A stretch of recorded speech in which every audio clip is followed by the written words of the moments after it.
Sa financial aspects, mas gusto ko sa Riyadh kaysa dito kasi dito expensive talaga. Okay guys, second day tayo. Pupunta naman tayo sa ikutin naman natin ang buong Sharjah.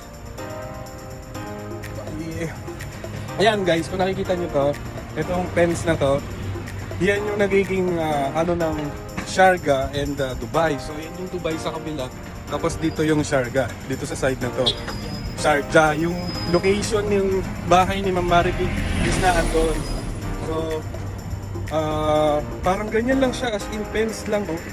Yun lang yung reference nila kung nasa na yung Dubai at saka yung so medyo maano lang siya. Parang ayan reference, magdadang ka lang doon. Dubai na.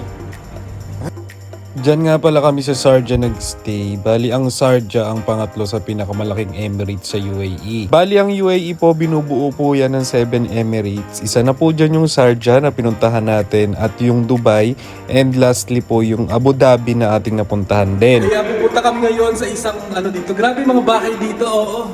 Sila yung mga condominium ang bahay dito. Sana all ganun din sa Riyadh. Oo. Mayayaman talaga ang mga taga Dubai. Imagine yung bahay nila dito, condominium.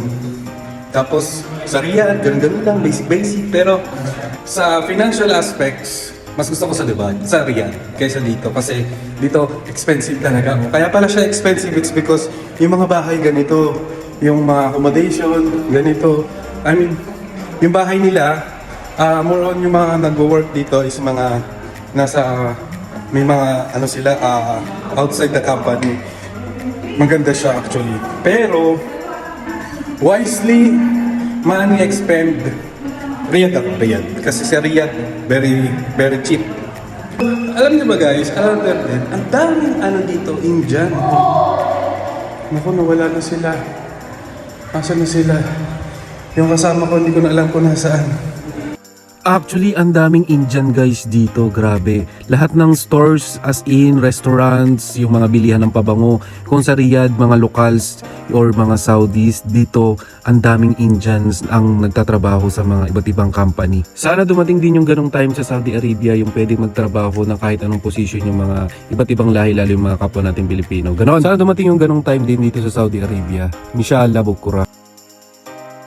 And isa pa sa maganda dito sa Dubai. And ayan nga, ang ganda ng kalsada nila dito. Feeling ko hindi nagta-traffic dito kasi 6 lanes yung kanilang kalsada. Sana all! Hindi ako sure sa hindi nagta-traffic dito, pero tingin ko hindi ganoon kadalas nagta-traffic kasi grabe yung lawak ng kalsada. And ang ganda mag-travel yung mga ganitong holidays kasi grabe konti lang yung sasakyan and hindi ka mahirapang mag-drive. Drivers pa naman tayo. Ganon! As in, ready talaga yung country na to sa maraming tao. As in, kasi yung lanes nila, kung makikita ninyo, grabe, ang lawak.